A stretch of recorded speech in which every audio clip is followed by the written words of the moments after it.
Welcome everybody, this is Chris Dwayne from ChrisDwayneSilverShieldCoins.com. Every week I release 2 new mini mintages that are available for 1 week only and tend to go up in price on eBay. You can find them all over at ChrisDwayneSilverShieldCoins.com. This week I want to talk about how the central banks cannot print silver. Central banks operate in a world where they can create fiat currency at will.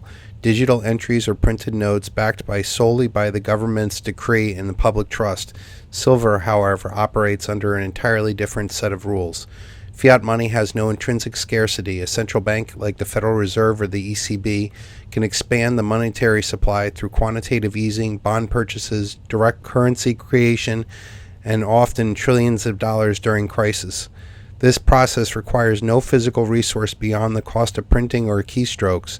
Silver, by contrast, is a physical commodity with a finite supply. It must be mined from the Earth's crust, refined, brought to market through real-world labor, energy, and capital. The global mine production hovers around 800 to 900 million ounces a year, with recycling added a limited amount. No institution, central bank or otherwise, can simply print more silver. Attempting to flood the market would require discovering and extracting massive new deposits or synthetic production, neither of which are feasible at a scale or speed. This fundamental difference becomes critical in scenarios of hyperinflation, where currencies collapse under excessive monetary printing. Hyperinflation occurs when governments or central banks lose control, money printing to cover deficits until the trust evaporates and the prices skyrocket. Think of Weimar Germany in the 1920s, Zimbabwe in 2000s, and Venezuela more recently. In such environments, paper currency becomes near worthless as a store of value, forcing people to seek alternatives that can not be arbitrarily debased. Silver historically shines in these conditions for several reasons. Scarcity protection. Because silver cannot be printed, its supply grows slowly, typically at a 1 to 2% of annual mining ratio. When fiat floods the system relative to the value of the hard assets, silver rises as people flee depreciating currency. Silver also has a dual role as monetary and an industrial metal.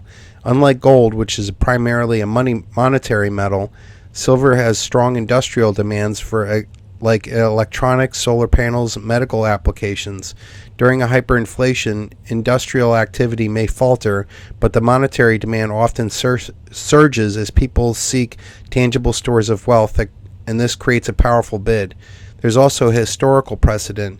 In periods of severe hyperinflation, currency debasement, silver has been delivered explosive returns. During the high inflation period of the 1970s, which was a U.S. stagflation era, silver prices multiplied dramatically, with peaks reflecting panic buying.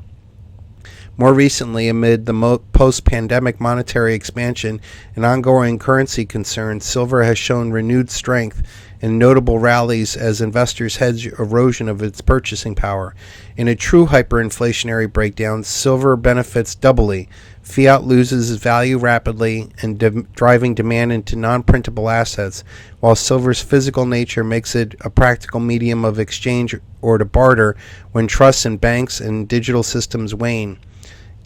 Its lower unit price compared to that with gold makes it more accessible for everyday preservation of wealth. Of course, silver is volatile. Speculative bubbles can form and burst, as we've seen in the 1980s with the Hunt brothers or 2011. But in an environment where central banks have overextended fiat creation to the point of collapse, the inevitability of their inability to print silver becomes its greatest strength. As the faith of endless money printing fades, tangible assets that have inherently scarcity tend to reclaim their role as a reliable store of value. In short, central banks can print dollars, euros, and yen endlessly, until no one wants them, but they cannot print silver. And in a hyperinflation, this distinction could prove priceless.